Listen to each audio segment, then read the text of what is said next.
அதில் ரொம்ப தீவிரமாக இருக்கிற ஓட்டு போடுவோம். எங்களை மாதிரி ஆளுங்க தொழிலாளிங்களாம் போட மாட்டோம் சார். இருக்கிற கட்சிக்கே உணவு விட தராமல் போகுது.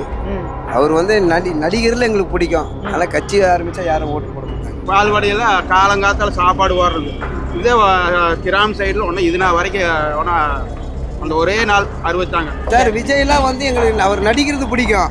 ஆனால் நாங்கள் ஓட்டெல்லாம் போட மாட்டோம் சார். அது படத்தில் நல்லா இருக்கும் சார். அது நிஜ வாழ்க்கையில் நல்லா இருக்காது. எங்களுக்கு இலவசமே தேவையில்லை. நல்ல வாழ்வாதாரத்தை கொடுத்தா போதும். மேபி இது ஒரு நல்ல சான்ஸ் சொல்லிட்டு உள்ள வரலாம் தெரியல எனக்கு. சரி, அவராவது வந்தால் கொஞ்சம் இன்னைக்குலையாவது என்னைக்காவது ஒரு டைம் வருவார்ல. வந்தாருன்னா கொஞ்சம் நல்ல ஒரு நம்பிக்கையில் நான் அதில் சேர்ந்துட்டேன்.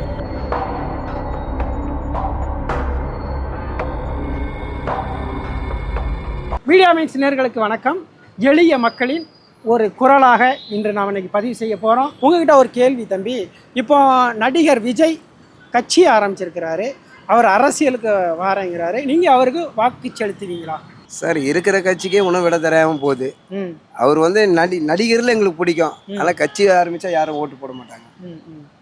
அதில் ரொம்ப தீவிரமாக இருக்கிற ஓட்டு போடுவோம். எங்களை மாதிரி ஆளுங்க தொழிலாளிங்களாம் போட மாட்டோம். நான் கண்டிப்பாக போடுவேன். கண்டிப்பாக. நீங்கள் போடுவேன். ஒரு நியூ ட்ரை தான். நீங்கள் நாங்களும் இல்லை.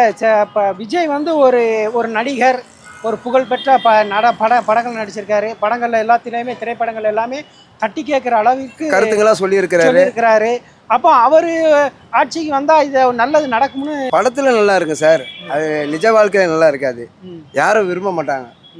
மேபி இது ஒரு நல்ல சான்ஸ் சொல்லிட்டு உள்ள வரலாம் தெரியல எனக்கு. தெரியல. இப்போ நிறைய கட்சிகள் இருக்குது. திமுக இருக்குது, அண்ணா திமுகன்னு கட்சி இருக்குது, இன்னும் பிற கட்சிகள்லாம் இருக்குது. இந்த கட்சிகளையெல்லாம் தவிர்த்துட்டு இப்போ புதுசாக விஜய் வர்றாரு. இவருடைய கொள்கைகள் எப்படி இருக்கா நீங்கள் நினைக்கிறீங்க? அவர் வந்தால் செய்வார், நம்பிக்கை தான். ஆனால் அவர் வெளியில் வந்தார்னா செய்ய முடியாது. மாற்றம் தான். மாற்றம், ஒரு மாற்றத்தை எதிர்பார்க்கிங்க. கண்டிப்பாக வேலை வாய்ப்பு கொஞ்சம் நிறைய இருந்துச்சு. நல்லா இருக்கு. நல்லா இருக்குமா? நீங்கள் எப்படி நினைக்கிறீங்க? இல்லை, அவர் இன்னும் அனௌன்ஸ் பண்ணல எதுவுமே. அது எல்லாம் பார்த்துட்டு விஜய் அவரும் வந்து நான் வந்து உங்களுக்கு வந்து இந்த மாதிரி இலவசமாக அறிவிப்பேன், உங்களுக்கு எல்லாமே இலவசமாக தருவேன்னு சொல்கிறாரு. அதை நீங்கள் வரவேற்கீங்களா? சார், அதெல்லாம் தர மாட்டாங்க. நாங்களாம் அதெல்லாம் வரவேற்கிறோம் சார். எங்களுக்கு இலவசமே தேவையில்லை. நல்ல வாழ்வாதாரத்தை கொடுத்தா போதும். கொஞ்சம் மாற்றம் தான். இந்த ரெண்டு கட்சிக்கே போட்டு இதாகிடுச்சு. சரி, ஒரு கட்சி மாற்றி போட்டு பார்ப்போம். சரி, இப்போ ஒரு சின்ன ஒரு கேள்வி. இல்லை, ஒரு 100 கோடினே வச்சுக்கிடுவோம், ஒரு 50 கோடினே வச்சுக்கிடுவோம். இந்த இந்த இவ்வளோ பெரிய பணத்தை விட்டுட்டு 1.25 லட்சம் ரூபா, வெறும் 1.25 லட்சம் தான் முதலமைச்சர் பதவின்னா, இவ்வளோ சின்ன அவருக்கு அந்த காசு மேலே இம்பார்ட்டன்ட் இருக்கான்னு தெரியல. அவர் பொது சேவை ஏதோ பண்ணணும்னு நினைக்கிறாரு. மேபி அதனால கூட. ஐயா, இப்போ நீங்கள் 1000 ரூபா இப்போ கொடுக்குறாரு, அதை முதல்வர் பெருமையாக தான் பேசுகிறாரு. நீங்கள் இப்போ உங்களுடைய வாழ்வாதாரங்கள் கூடியிருக்குன்னு சொல்கிறாரு அவர். இப்போ முதல்வர் சொல்கிறாரு. அப்படிங்கும்போது அது வந்து ஒரு நல்ல வளர்ச்சி தானேங்க ஐயா. சார், 1000 ரூபா கொடுத்து என்ன தான் செய்ய முடியும்? 1000 ரூபாவை கொடுத்துட்டு எல்லாத்தையும் ஏற்றி வச்சிருக்கிறாங்க. பால் விலை, எல்லாம் கரண்ட் பில்லு, வீட்டு வரி, சொத்து வரி எல்லாமே ஏறி போச்சு. அந்த 1000 ரூபா வச்சு மட்டும் அந்த குழந்தைங்களை வச்சு அது ஒன்றும் வளர முடியாது.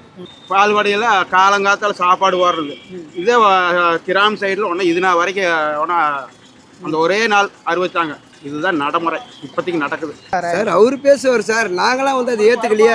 அவருக்கு வந்து எல்லாத்துலேயும் வருமானம் வருது சார். மது விலக்கில் வருமானம் வருது, மின்சாரத்தில் வருமானம் வருது, எல்லாத்துலேயும் வருமானம் வரனால அவர் வந்து அதை பெருசாக எடுத்துக்கிறது இல்லை. எங்களை மாதிரி ஆளுங்க வந்து நாங்கள் ரொம்ப கஷ்டப்பட்டுருக்குறோம். அந்த 1000 ரூபா வந்து வேஸ்ட்டு தான். அப்போ இலவசமே உங்களுக்கு வேண்டாம்? இலவசம் எங்களுக்கு தேவையில்லை சார். எங்கள் உழைப்பை நம்பி நாங்கள் வாழ்ந்துட்டு இருக்கிறோம். எங்களுக்கு தொழில், நல்லா படிக்கிற குழந்தைங்களுக்கு கவர்மெண்ட்டில் எவ்வளோ இடங்க காலியாக இருக்குது. அதுக்கு வந்து வேலை வந்து எடுங்க. முன்ன மாதிரி இல்லை. நானும் விவரம் தெரிஞ்ச நாள்லேருந்து எனக்கு இன்றைக்கி 48 வயசு ஆகுது. நான் வந்து உதயசூரியன் தவிர வேறு யாருக்குமே போட்டதில்லை. என்றைக்கு இந்த இலவசம்னு சொல்லி கொடுத்தாங்களோ அதிலிருந்து நான் மனசு விட்டு போய் நாம் தமிழர் சீமானில் சேர்ந்துருக்கிறேன். விஜயால செய்ய முடியாது, சீமான் எப்படி செய்வாருன்னு நீங்கள் நம்புறீங்க? சார், அவர் 10 வருஷமாக இருக்கிறார் சார். சில கருத்துங்கள்லாம் சொல்லியிருக்கிறாரு. சரிங்களா? தமிழ்நாட்டை தமிழன் தான் ஆளணும்னு ஒரு கருத்தெல்லாம் அவர்கிட்ட இருக்குது. வந்தால் நல்லா செய்வார்னு ஒரு நம்பிக்கை. கண்டிப்பாக இன்னைக்கு இல்லைனாலும் என்னைக்காவது ஒரு டைமு அவர் வந்து நம்மளுக்காண்டி அவர் பாடுபடல, நம்மளோட குழந்தைங்களுக்காண்டி பாடுபட்டுருக்கு. நம்ம நாட்டில் எந்த பிரச்சனையுமே இந்த நாட்டில் நடக்கிறையா? இதுக்கெல்லாம் அவர் ஏதாவது சப்போர்ட் பண்ணாரு? எதுக்கு சப்போர்ட் பண்ணாரு? இல்லை, அவர் வாய்ஸ் ரைஸ் பண்ணதெல்லாம் பார்த்துருக்கோம்ல, நம்ம நியூஸ்லலாம் கேள்விப்பட்டிருக்கேன். அப்போ விஜய் ஆட்சி கட்சி தொடங்கினா நீங்கள் வாக்களிக்க மாட்டீங்க? சார், விஜய்லாம் வந்து எங்களுக்கு அவர் நடிக்கிறது பிடிக்கும். ஆனால் நாங்கள் ஓட்டெல்லாம் போட மாட்டோம். ஓட்டு போட்டால் நாம் தமிழர் சீமானுக்கு தான் நான் போடுவேன்.